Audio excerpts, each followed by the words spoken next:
This is a Stock Trader Reality Podcast, episode 171. I was down $25,000 and it was still going. And at one point, I had averaged in my entire account's buying power to the tune of $236,000. This is the Stock Trading Reality Podcast, where you get to see the realistic side of a trader's journey. Get inspired and stay motivated by everyday normal people who are currently on their journey to trading success. Grocery shopping is a hobby of his. Play trader. Yeah, I don't know what I can say, but I absolutely love it. I first discovered this a few months ago when my wife was sick. She needed stuff from the grocery store. She handed me a list and I went. And I think I almost turned into like a little challenge for myself, like a little trade plan, like, okay, let's get this, and then you got to get this. And maybe, I don't know, maybe I'm just a weirdo, but I find grocery shopping enjoyable, almost therapeutic in some senses. And I really enjoy, usually I bring just a kid, and it's kind of a good way to just give one-on-one time, because I have 4 kids for you newer listeners. So it's kind of a great way to, so maybe that's more of it than just the grocery shopping itself. I don't know. Maybe that's a cause of what makes it so enjoyable, but I'm really a big fan of grocery shopping. I just enjoy it. Our esteemed co-host is Ches, if you're unaware. Ches, do you do grocery shopping? Are you a fan of it? Or are you just doing like where they deliver it to your house? Wait, no, never mind. You live up in the mountains, so... Yeah, it has to get airdrop now. Or is grocery shopping for you going out and killing a grizzly bear with your bare hands? I mean, the name of the place we have to buy food out here is called the Mercantile, because it's a hardware store, a grocery store, and it does just about everything else. And it functions as a post office. So, yes, I do go grocery shopping, but I enjoy grocery shopping mainly because just about everywhere I've lived, I live like within walking distance. And now it's about a mile, so it's not that close, but it's also not that far. So I enjoy walking to the grocery store. However, I'm not, I don't browse the aisles. I'm the type of person that has like a list of what I need and I go in there and buy it. And my wife, bless her heart, is the opposite way, where she likes to go down every single aisle. And I'm like, nope, not doing this. This is how they get you to buy stuff you don't need to buy.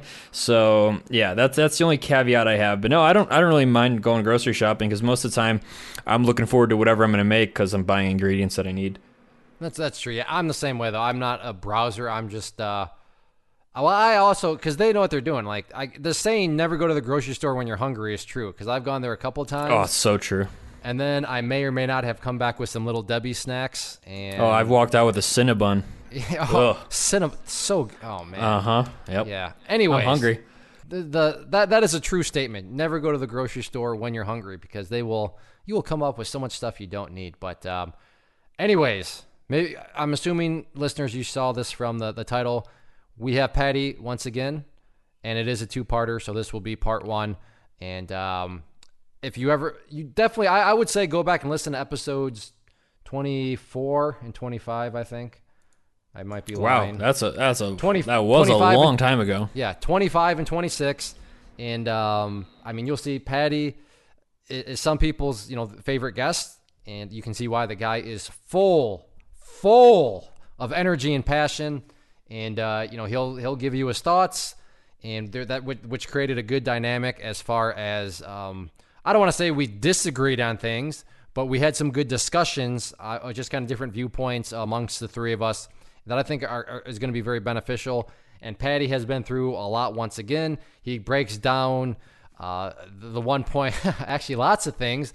Let's see, we had one moment where his knees literally gave out on him and he couldn't stand up. He had the cops called on him because of trading. He yelled at 2 women.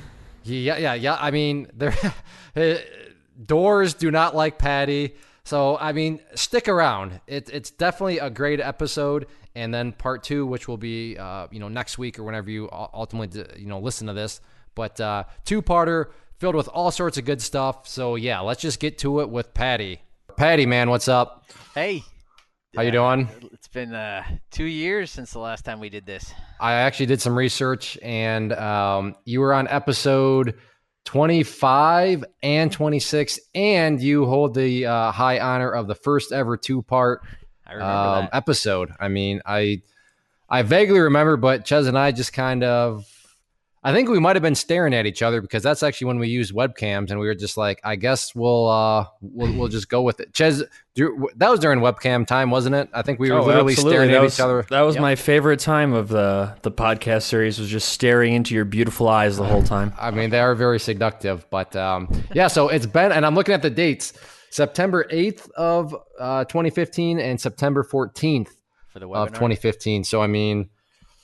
Doing a little math, carry the 2. Yeah, I mean, that's literally about 2.5 years ago that you were on here, Paddy. So a lot to hopefully catch up on. And for you listeners out there, this is a welcome back. So this is very free-flowing. There's literally I have no idea what we're going to talk about. We just got this thing recording, and we'll kind of see where the wind takes us. But in a nutshell, Paddy, I guess kind of give listeners a very quick rundown of what got you into the markets, how your first entry into the markets went. I mean, like, I don't know, a few sentences, summarized form, and then we'll pick up from there. Oh, you mean like just a brief synopsis of the intro from the last one when I? That's a good ACT word, synopsis. Yeah, just give us a brief synopsis. Jeez. Wow. All right. So I started reading books about it. Well, actually, like I said, way back in the day, my first exposure was my father losing a lot of money in the crash of 1989. That was the first time I really, could see the impact of trading in stocks, but I didn't really do much through my high school or college years. Then after that, around 2002. I picked up a book that some guru had published, and he was talking about day trading and all the rest of this stuff. And in 2005, I opened up my first Scottrade account with $5,000 and thought I was going to rule the world. That never really happened. Started trading some options, didn't really know what I was doing at all, and that kind of petered out until 2008. When I was your favorite part, Clay, signing on with other gurus for amass sums of money per month or per year for email alerts and whatever else. Didn't one of your gurus get thrown in jail, or am I confusing that with somebody else? I don't know the answer to that question. Okay, I think that was somebody else, but yes, Okay. that's also probably could have been one of Paddy's. You never know. You never know. I'd have to go back and look. But so yeah, I was doing the guru thing starting in 2008, where I then started up a whole new thing and put $35,000 into an account and was trying my hand at day trading. Still kind of frightening when you think about how little knowledge I had up until 2015. When 2014, when I was with my last guru and started losing money, I'd had a windfall from my job where I had stock options that they'd give me when I hired on, and I got a new bucket of money and was using that, and had done the traditional thing where you just buy blue chips and hold them for a while, and I did that for about a year and a half, give or take, and it actually worked because the market happened to be going up during that period, and the stocks I was in, big ones, like Coke and Wells Fargo and a couple other big names. And then I decided I wanted to try my hand at more active day trade or any kind of active trading again, and got another guru, started to bleed out the gains that I had, until one day when I took a particularly big loss. It was that day I remember distinctly. I lost $7,000 in one day, got angry, went back onto the market, found you, and then in March of 2015, I started day trading for the first time in IC. Okay, and do you remember how we left off your last podcast? Tough question. If you don't, I totally understand. It was answering the questions, really. But Do you know if you were at least live trading then, or were you still okay? You were live trading still. Absolutely, Okay, absolutely. Okay. Yeah, by that point, sure. I was doing what I had been doing up for most of 2015, which was trading options and trading only the Apple ticker at the time. I would trade no other ticker. Okay. Yeah. And then out of curiosity, do you remember, because I've met you in person in both Chicago and then in Pittsburgh. Yep. So were those meetups, were those after we had already done the podcast? Yes. Okay. All right. So Yes, they were. I guess where were you then during those portions? Because that would therefore imply that this is, your journey continued after your last interview. So I mean, in Chicago and then in Pittsburgh, they were relatively close to one another. Were you still doing options trading at that point, or where were you at that point in your journey, which was still a couple of years ago? Yeah, I know. It's a long time ago. So Ches and I would talk every now and then, or we would chat a little more often than we do now. And I remember there was the point where I switched from options to equities. Um, that was, I believe, February of 2016. So if the last podcast was in September, I carried on that way for the last couple months of the year in 2015, which was basically just me slowly bleeding my account out, blown stops, bad habits, broken rules. I was anxious. Broken doors. Yeah, one broken door, not doors. I was anxious and trying to rush things all the time, and it just kept repeating the same bad habits over and over again and breaking the same rules over and over again. And that's where the broken door comes in, because I would get so frustrated with myself, not with anything else, with my apparent inability to seem to change my behavior, no matter how I tried to trick myself or beat myself into submission or yell at myself in the mirror or whatever. A lot of times I would wind up jumping up from my desk chair and banging on the door to my office, and eventually the door came down after a lot of treatment like that. I think I vividly remember you blaming market makers, though. It was nothing to do with yourself. It was always somebody else. I thought I remember that too. But to give you credit, Paddy, you took the words out of my mouth. Maybe you knew I was approaching you like a lion in the grass. But I was I'm glad to hear, though, in all seriousness, that I didn't hear anything about market makers, like Chess said. I didn't hear anything about the news got me, or it was totally you. It was you breaking rules. I appreciate you not throwing me under the bus or the courses, implying it was something that it sounds like it was straight up a violation of rules, but you were trying to rush things. Because I've always wondered, in those days, I was like, what is actually going on with Paddy? But you were trying to rush. Did I understand right on kind of why you think that a lot of those rule breaks? Yeah, we had a few. You and I actually had a few chat conversations about that, because I remember very distinctly you typed this line. You may or may not remember this. I probably don't, because this was years ago, and I talk with lots of people. But no offense. No, that's fine, dude. It's fine. But we were chatting, and I was talking about something, and I was either slightly in distress at the time, because I'd probably taken another slightly in distress, Ches, aka banging baseball bat on door. I'd probably taken another loss at one point, but there was one line you wrote out, and you were like very emphatic about it. You're like, you don't need this money. And that was actually a really good thing to say, because it was true. I have a full-time job. I had the great fortune of being able to work from home 5 days a week in my pajamas. And my workload allows me to pretty much day trade the entire session if I choose. But I wanted, my whole thing when I started in 2015 was, I want this to get up and running. I want it to roll, and I want this to be my career, and I want to transition into it.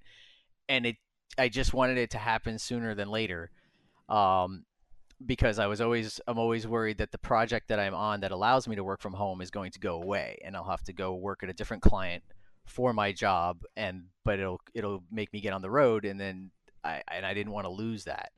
Obviously it hasn't happened yet, and here we are 3 years later.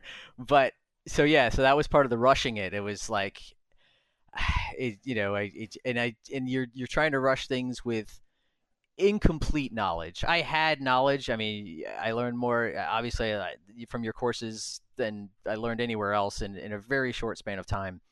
But, and I remember I might have said on the first podcast that I felt like trading is 20% the learning the technical stuff. So in other words, like taking your courses, and 80% psychology.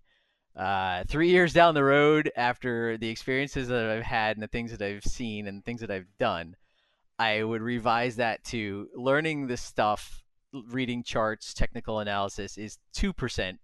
And 98% is psychology. I thought he was going to go 5. Yeah, well, I was, but I've since readjusted again, because I like here, and maybe you'll like this analogy. I liken being a trader to being a recovering addict of some kind, whether it's alcoholic or drugs or whatever. And what I mean by that is when you're in recovery, and I have a very extended family, so when you have that many people in your family, you're going to get one of each. So I've seen this in action. When you're in recovery, you're constantly fighting off the urge to do the wrong thing, right? You're constantly fighting a relapse. And trading, and Clay's famous thing, the voices, is just that. You are one step away from having a relapse and the voices taking over and going on a binge. And in trading sense, that would be going too large a size, blowing a stop, holding a losing position way too long, Over trading, over trading, forcing a trade, impulse trading, anything that you should not do as a recovering addict. you once you let it slip, and it doesn't matter if you're trading 5 years, 10 years, 20 years. That's the crazy part, and that's the other thing you learn about people in recovery. It never ends. It's a lifetime vigilance. And it's the same with trading. If you're trading 20 years, and you can see gurus and famous guys and guys who trade with millions, and they'll talk about some massive loss they had recently, and if they're honest about it, and a lot of them are, they'll say, yep, I shouldn't have done this. I went too big. I got too this. I got too lax. I ignored this. You're always that one step away from making that mistake and listening and letting the voices get you, and taking your next big loss. Right. But Clay, I want you to weigh in here. Hang on. I don't mean to cut you off, Paddy, but I kind of have to. So this is a very, very long.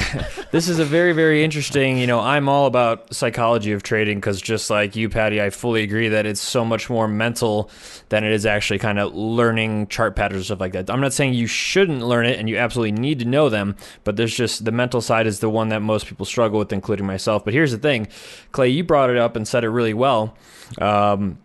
Paddy doesn't. Most people feel pressure. Oh, I need to make money. Oh, I can't afford my mortgage this month. I need to make $1,000, on this next trade or something like that. Paddy's the flip side of the coin.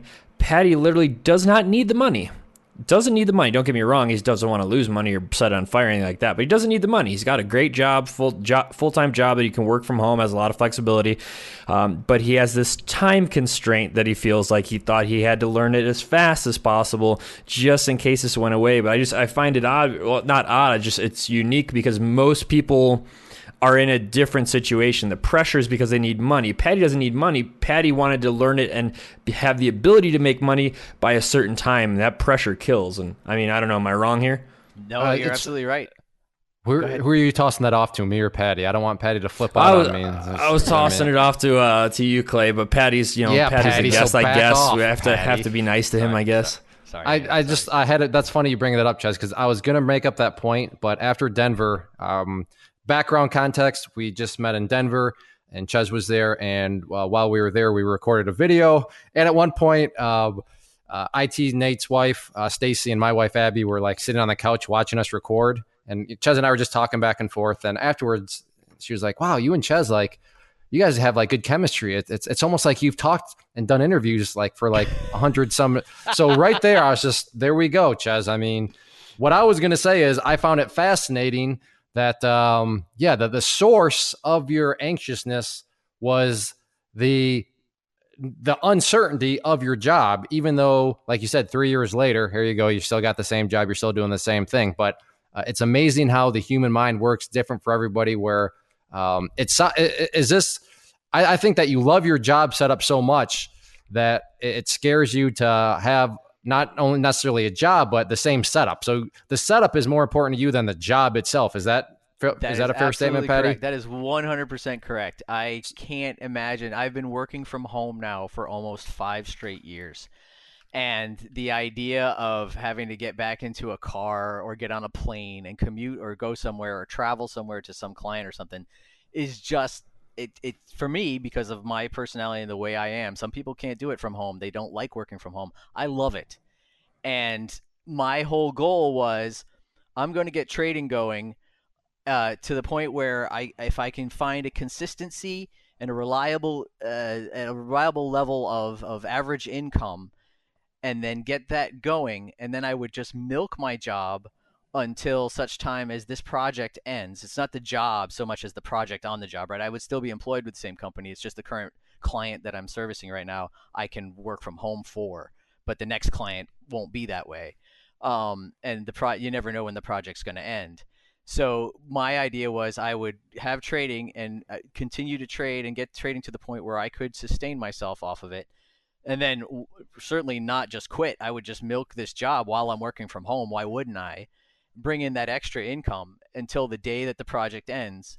And then I would have the luxury and the flexibility and the ability to go, I quit and quit my job because I'm already got trading going and it's already in place and it's already reliable.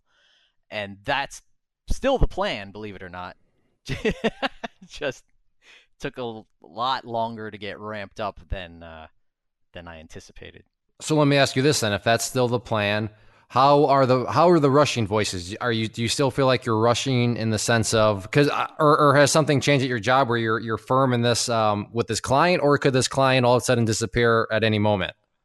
That's still the same, but though I know how much work there is on this project. There's actually work going out years. The problem is the clients, the company's policy on contractors. Even though technically I'm in house, but I'm treated as a contractor, and they have limits on that and everything else. The people I work with, however, keep saying that they need me on this project. So there's a fair amount of security there. What happened with the voices and the rushing thing is that I've been basically beaten into submission, because after 3 years of just insane amounts of frustration and getting kicked in the teeth by doing the wrong thing, doing the stupid thing, and if you want me to segue that into the real disaster that happened in 2016, this leads right into that story really well.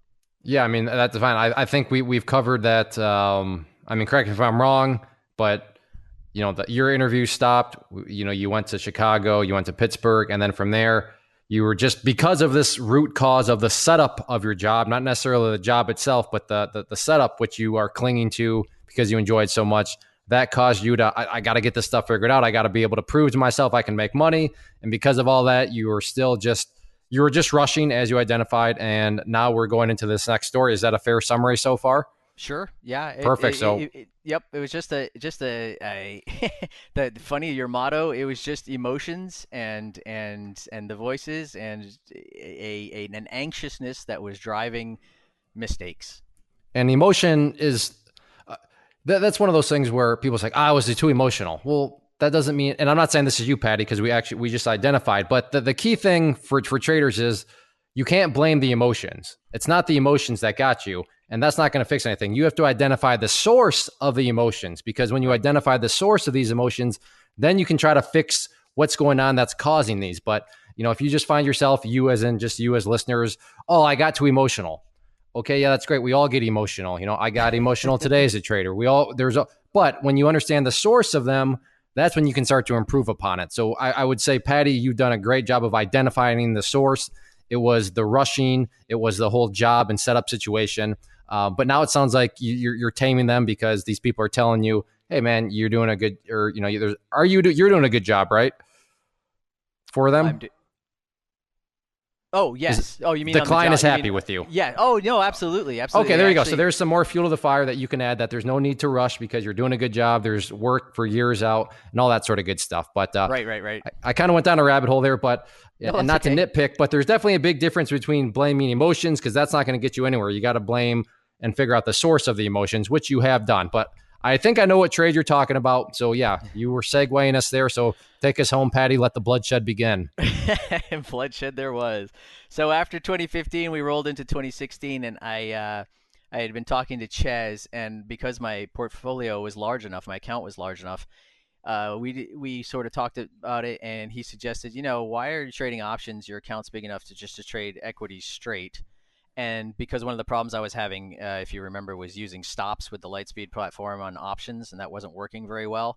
And since I was so prone to blowing stops, not having them work with options the way I wanted them to was not good. But switching to equities, stops, and a set stop, if you put it in there, no problem, it's instant.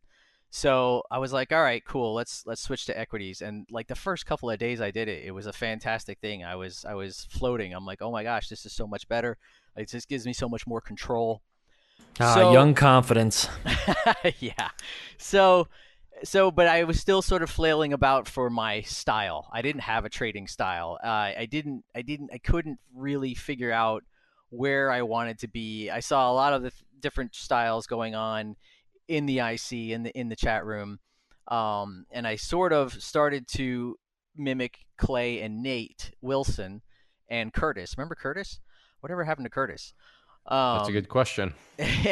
So you three guys were definitely on that very specific trading style of grabbing large, overextended, sudden moves and catching the snapback, scalping those, and it kind of appealed to me. But there wasn't actually a lot of information about exactly how you traded that style, so I was trying to figure it out on my own, which can be very dangerous, especially with some of the way those tickers move. So at the time, early 2016, I sort of had a what do I want to call it? A mutilated sort of clay style, which was sort of successful sometimes. Too much luck involved, and it's because of the way it moves and the way that those tickers move so fast on the entries and the exits. Highly stressful emotionally, because it was more eyeballing and manual than anything else, and you can't play that way. At any rate, something happened in June of 2016 or May of 2016 where I started to settle down and I started to get things going. I was actually buying at support and selling at resistance instead of doing the opposite. It was an amazing thing, and I'm like, this is such a straightforward concept. You would think it would be really simple to implement. At any rate, June, suddenly things turned around like in a massive way. June, every day, I only had 2 red days in June, from the 1st of June to the 29th of June. Every day was green. And I was posting every day because it was feeling really good. You're proud of it. Well, and everybody likes to show their gains in the IC, right? That's the easy part. It's showing the losses that it isn't so easy.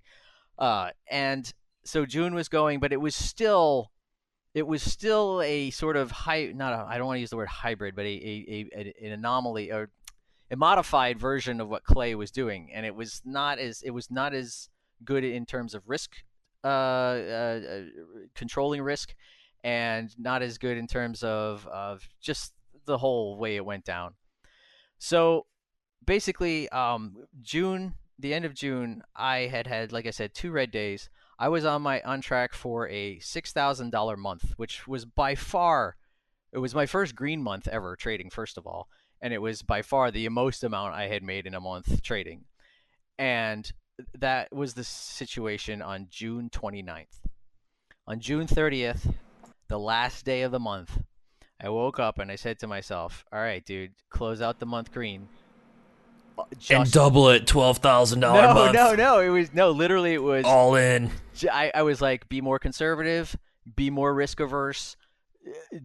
There's no reason to be anything but just trade this lightly today, close out the month, bank your first green month trading, bank a $6,000 plus month trading, and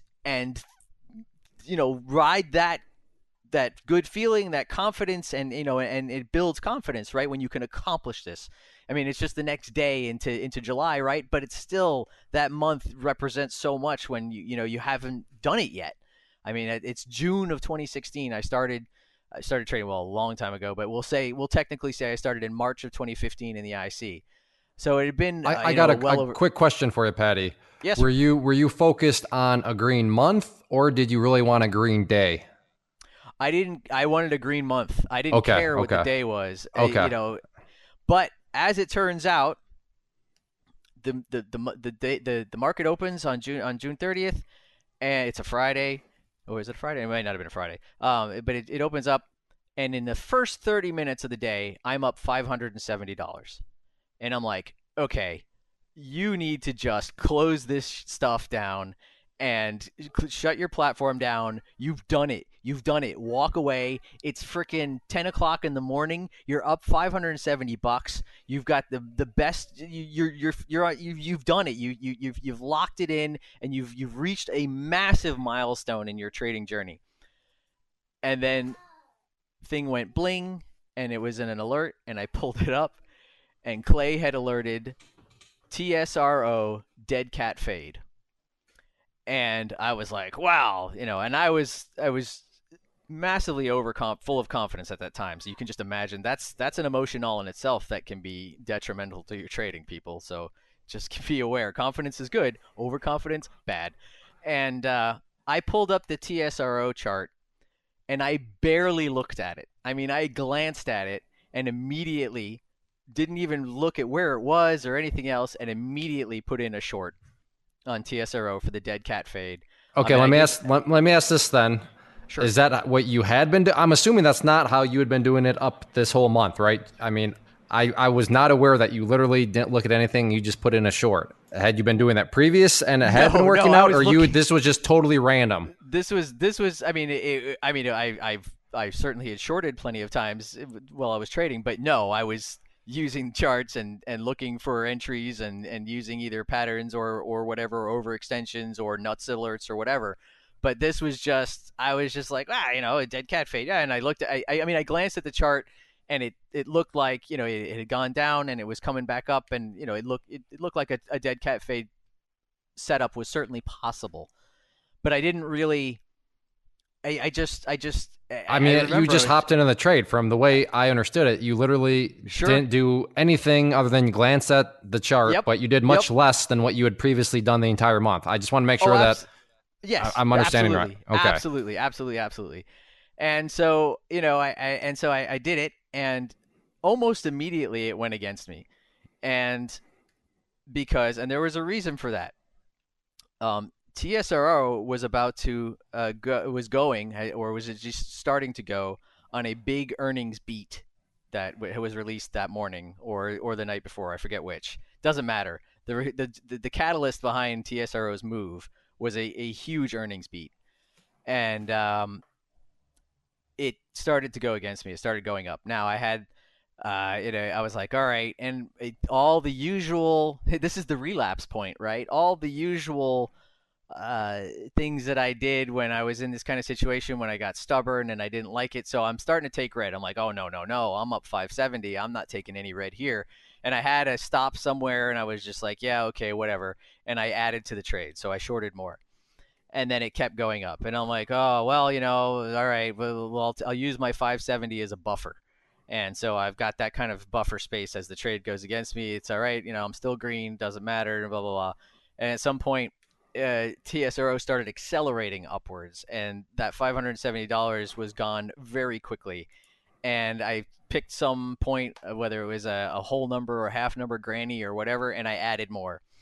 And then TSRO started to explode upwards, and then I started to get sweaty, and it was like, what the hell is going on? At some point, I remember looking it up.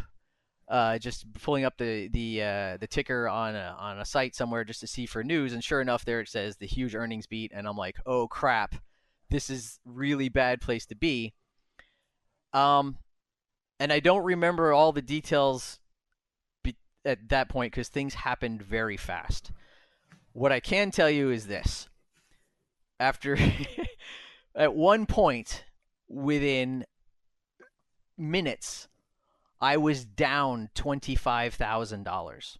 Wow, 25,000. Wait, there's more. And it was still going. And at one point, I had averaged in my entire account's buying power to the tune of $236,000.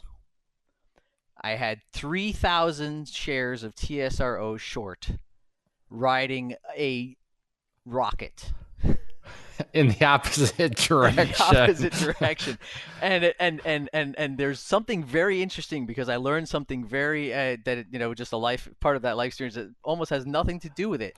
There's an expression called weak in the knees.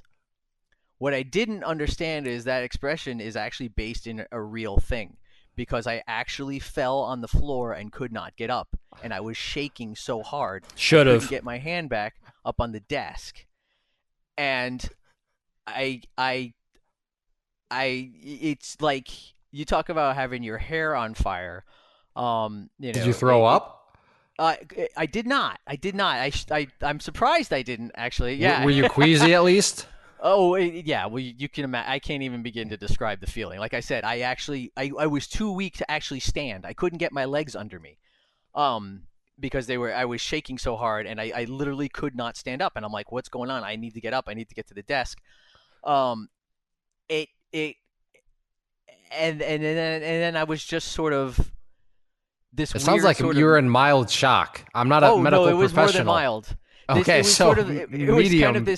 this weird numbness came over me, and I just sort of was slumped in my chair once I got into it, and I'm just sort of staring at the screen.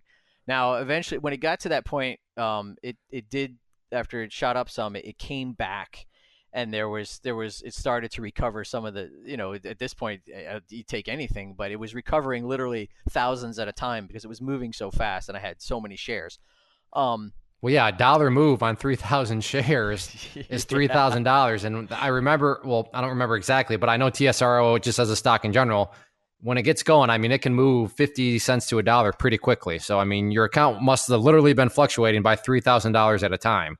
It wasn't, because it wasn't coming back down as quickly as it had gone up. But there was a point on the chart, and I forget what it was. There was I don't know if it might have been the 200 moving average, on the 5 minute or the 2 minute. But one of the major moving averages was there, and I'm like, it's going to come down, it's going to kiss that moving average, and it'll never get below it. And sure enough, for that day, that's what had happened. At that point where it hit that moving average, I was down $12,000. Okay. Terrible, right, but not nearly as terrible as 25,000. Yeah, but when you go less than half of where you were, right? Oh, yeah, it's absolutely. amazing, right? So, but I was like, and then it bounced off that moving average, and I just waited the rest of the day. So at 3:59, I exited my position, sold, because I couldn't. There's no way I could hold that short, especially the broker wasn't going to let me. So I exited my position, and the final tally was $17,500. So instead of a $6,400 gain for June, I took an $11,000 loss. And go ahead. Yeah. And needless to say, I was emotionally, mentally, physically, I know the answer, devastated in every possible way, and yeah. So this all brings about the question, and I don't know the answer, and I'm not saying you need to necessarily know the answer. And Ches, of course, as always, feel free to jump in. But well, let me ask this first. After that trade, was trading done for quite a while? No. You kept trading. I obviously I talked about it. I got on. I talked to a couple of IC members privately that I have better, good relationships with, because I had to talk to somebody. I didn't really want to talk to anybody at all, but my mindset was, you need to get back in the saddle tomorrow and trade normally. If you don't, you're never going to recover from this. And that's what I did. And the next day I got in, I traded, and I ended the day up $380, which normally would have been a great day, but it felt like such a drop in the bucket compared to what had happened. I sort of felt even worse, but I was like, okay. And for the next several days, I made $200, $300 gains on the day, until at some point later, I would have to go back through all my numbers and everything.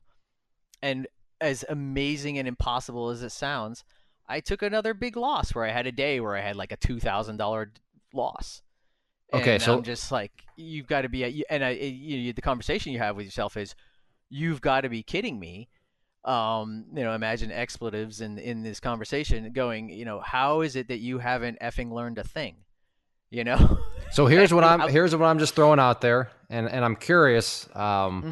So on that $2,000 loss, do you remember any details, or that day, I should say, was that just something went against you, or I mean, was that another one of those things where you just totally veered off from the plan, like you did on TSRO?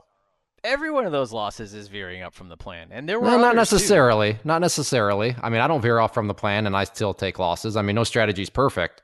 Well, let me rephrase that. Every one of my big losses was me veering off the plan. Anything Okay. where I start to go $1,000, $2,000 loss on the day, that's me veering off the plan in a major way. No, taking $100 or $200 or $300 loss is within trade, and that's a good trade. If you get stopped out, that's fine. Okay. That's the way it should be. I asked No. this.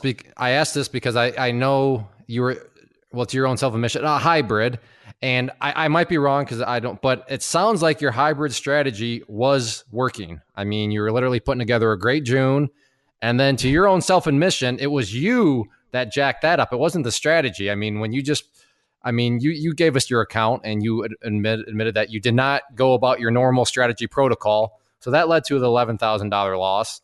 And then all of a sudden you get back on your, hybrid, whatever you want to call it, strategy, and you're starting to piece together green days like you should have been doing the whole time. And then you take the $2,000 loss. And it sounds like that was more rule breaks. So Sure, my absolutely. question to you is, was it the hybrid strategy that was off, or was it that was you that was off? Because I mean, it almost sounds like you had a strategy that was working. It was just the voice that, got you that, the overconfidence voice. So, I mean, I don't know exactly how you're trading right now. I'm sure we'll get to that here, but I mean, that's just kind of me thinking out loud is I didn't hear anything that, and Ches, I mean, I didn't hear anything that you were doing that was illogical or anything like that. And it sounds like you were piecing together a good thing. So I don't know. Are you still trading like this? We'll skip ahead or what? But okay. No, so I'm why not. did you abandon the strategy then? Well, because it was sort of based on what I was trying to copy from you, but when it comes, it was more averaging into positions than building, and we all know where averaging gets us. It was just higher risk, and it was just working because it works a lot of the time until that one time it doesn't, and we saw what happened when it didn't. And No. But I gotta stop you there. Even with that though, it had nothing to do with averaging when it didn't. It had to do with you just jumping in randomly with that first entry point. And that part of that strategy, the first entry point is key. So you can't blame building, averaging, whatever you want to call it, when you screwed that all up based on the entry point itself. Is that a fair statement? Not blaming that. Oh yeah, no, I'm absolutely not blaming that. As I started the beginning of this podcast, you know that I blame nobody but myself. I know. No, I'm not. I'm saying you seem to have been. Well, it was the averaging that got me. Are you talking about the $11,000 loser? Well, sure. All I did was just average in the whole thing. But Right. But here's my point: I would argue it was not the averaging that got you. You should have never been in that trade in the first place, based on. Agreed. Totally agree. So I don't know. I guess is this a chicken and an egg? Was it the entry point that got you by just throwing yourself into it, or was it what you did afterwards? I guess no. The damage was my reaction to even. Let's just say, okay, I'm totally with you on this. So let's just say I just threw my my entry in there and didn't do anything else.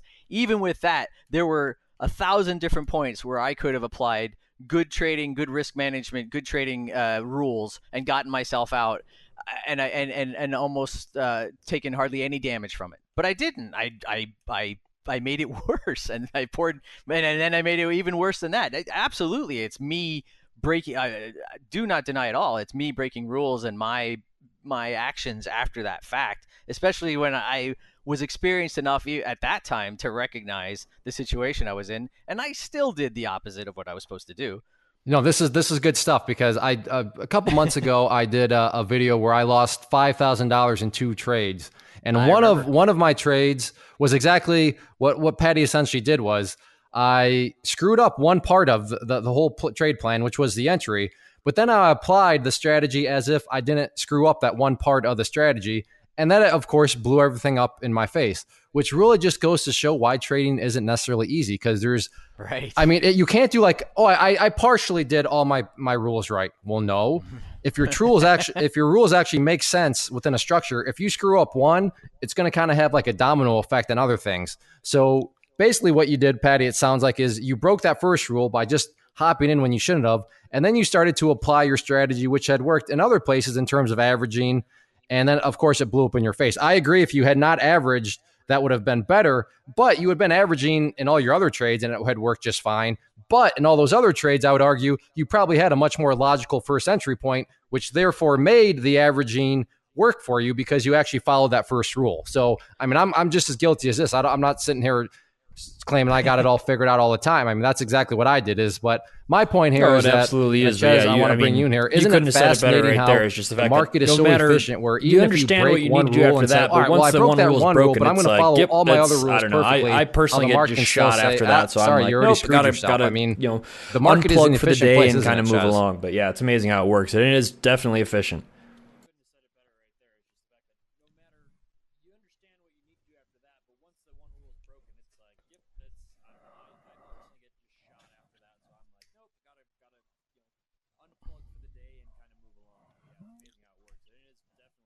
Yeah, the so relapse. yeah, the guy and in it really recovery. is. I've never thought about that, but us as traders, from a psychological perspective, we really are always walking on thin ice. Where if we step in the wrong spot or allow us to, well, we're walking on thick ice, but if we, you always have the voices that want to bring us out to that thin ice part where we end up breaking down through. So I guess It'll be fine. But all right, let's just fast forward now. What are you trading now? Because I personally, I'm just going to make I don't hear enough evidence that says you should have abandoned that policy. It sounds like you had things cruising, you were doing well, you were pulling in consistent gains, and even if that, was a $2,000 loss, those are going to happen within that, the fading strategy because that risk versus reward is based on the insurance model, meaning every now and then you're going to have a fire in a house that burns down. That'll wipe away some wins, but your win consistency was clearly high enough for that for accounts to be able to grow. But so I don't know.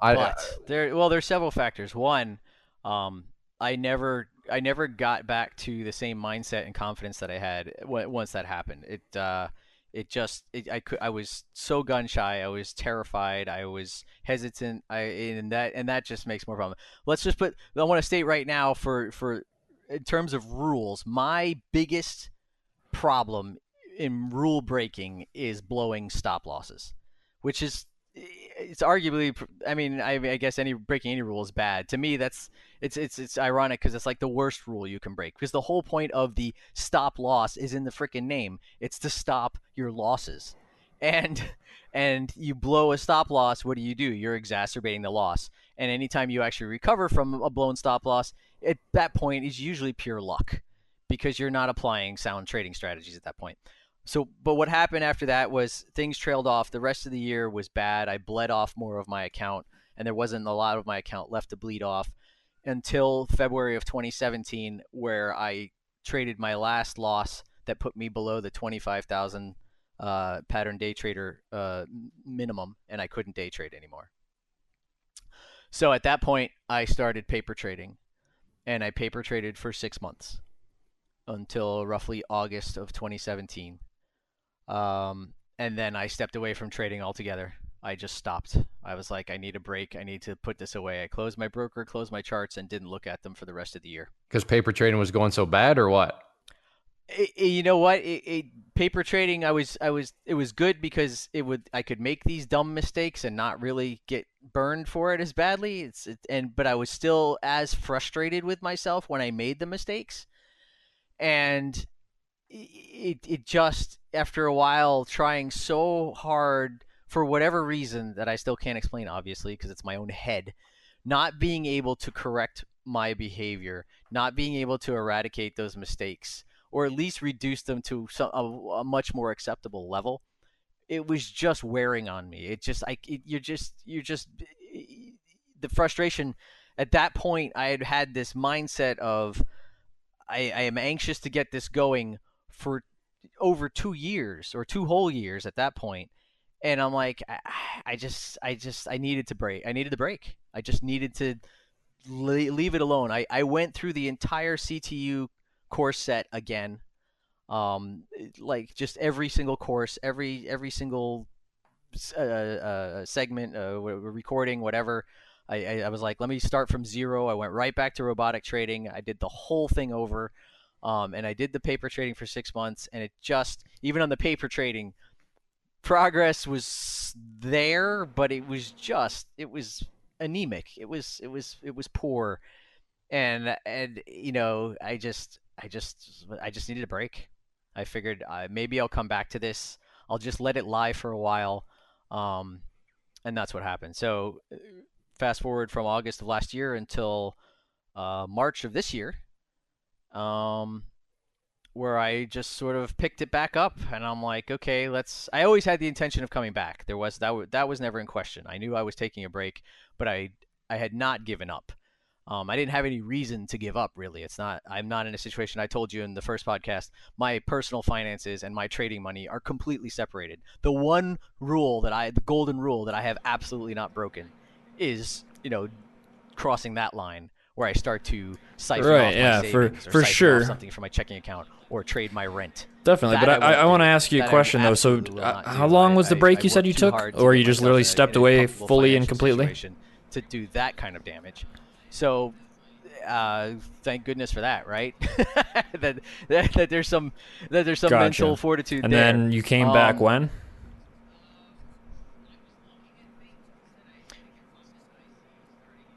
Pretty much August. Yeah, you took a good little break, but the reason why I'm asking this is because especially I really hope listeners out there, especially those who have traded and have taken a big loss or just taken something, and I've been there too, where your entire confidence is shot and you just feel like it's hard to come back from that. Honestly, would you agree with me that taking kind of an extended break like that, like you said, you always had the intention of coming back, you're never nervous about that, but would you say that when you did actually step back to the desk, did you feel that same apprehension and, pressure and lack of confidence when you came back? Or were you actually like, okay, I'm fresh, like let's give this another whirl?